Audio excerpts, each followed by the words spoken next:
Good morning students, welcome to the English class. Today we are going to discuss the fifth poem of your syllabus, and the name of the poem is Animals, and it is written by Walt Whitman.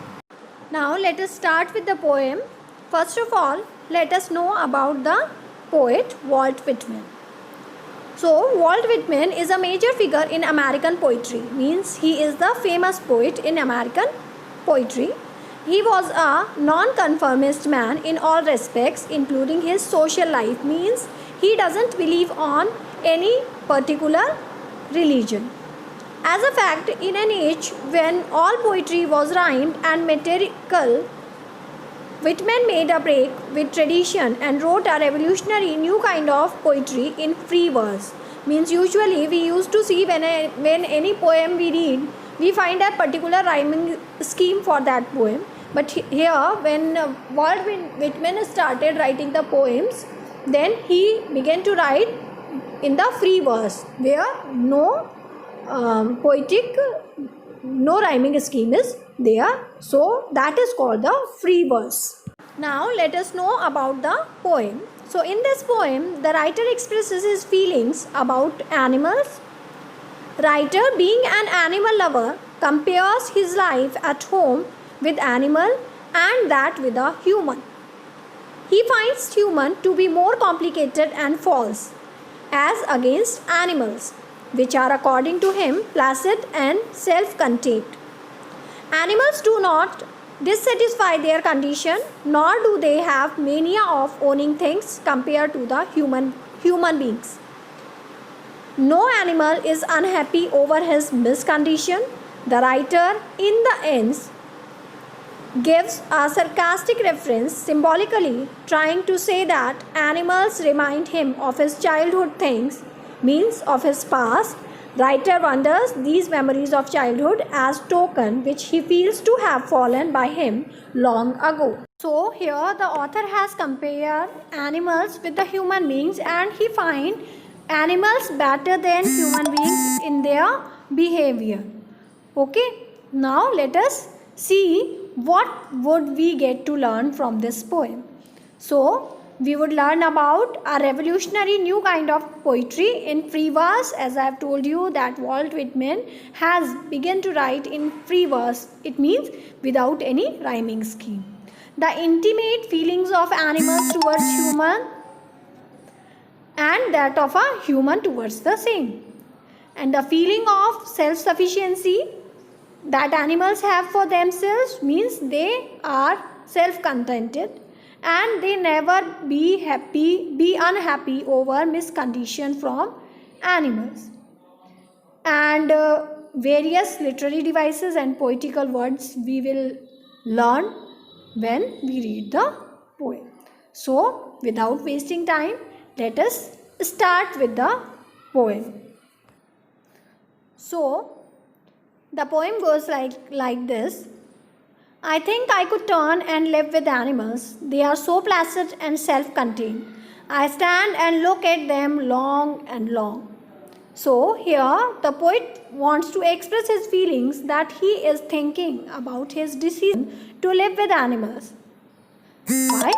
Because they are docile and suffice. And he says that he can see animals very long and may live with them compared to humans for a longer time.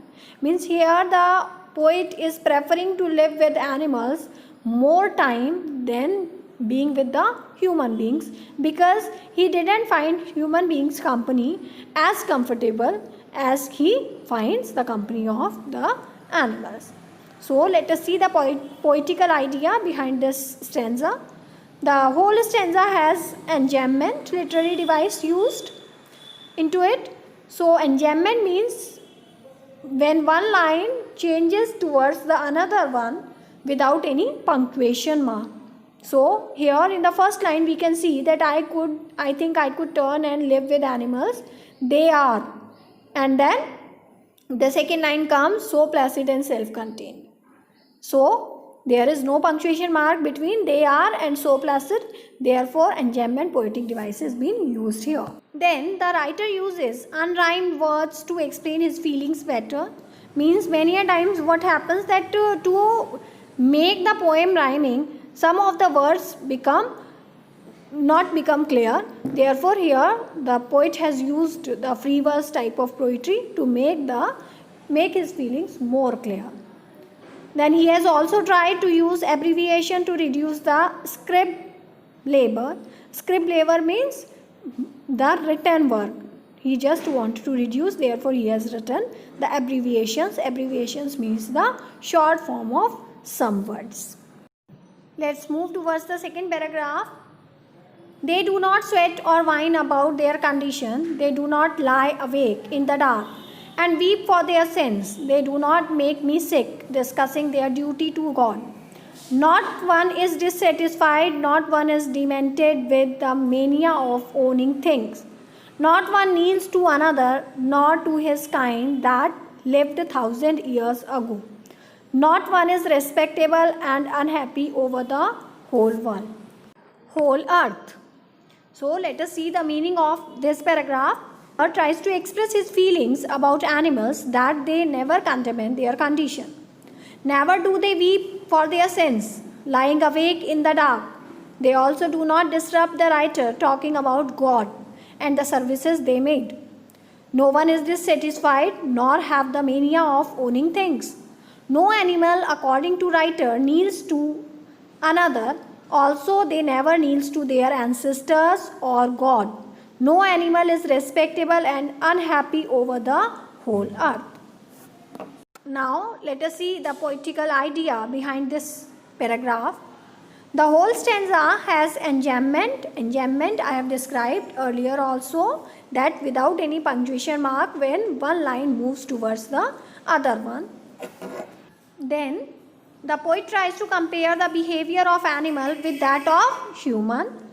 He deliberately tries to enhance the behavior of animal to be better than that a human has. The poem has simile, literary device, used in the whole, and the poet says that behavior of human has no satisfaction and self-respect. The human even kneels to another. So, this is all the explanation of the second passage. Let us move towards the third passage of the poem.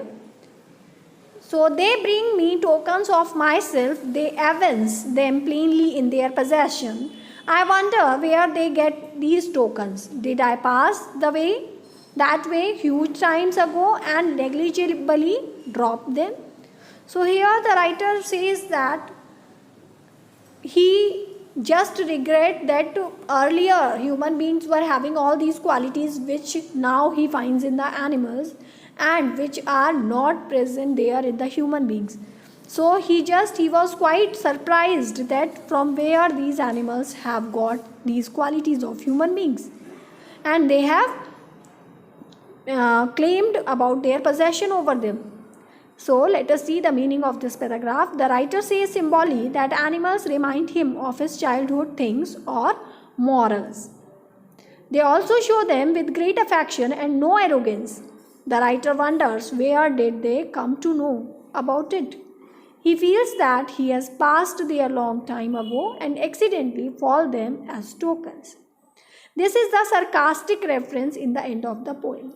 So, in the end of the poem, poet has used sarcasm, means he is just mocking on the human nature. Here he wants to say that whatever qualities earlier human beings were having, so human beings have lost all of them, and now all those good qualities have been adopted by the animals, and they have become satisfied, contented, calm, placid, okay, and they have taken over their possession over all these good qualities, and he is quite surprised that why human beings have left all of them. Now here is a work for all of you students, that you all just discuss among yourself, means you just think by yourself that what did you learn from this poem. So you just think that which one is better according to you. As here in the poem, the poet finds animals better than the human beings. So you just think that by your perspective, who is better, either the animals or the human beings. You just think over it, and this is all the poem. I hope you all have enjoyed the poem. Read the poem once again along with the book so that you will find it more easier. Thank you.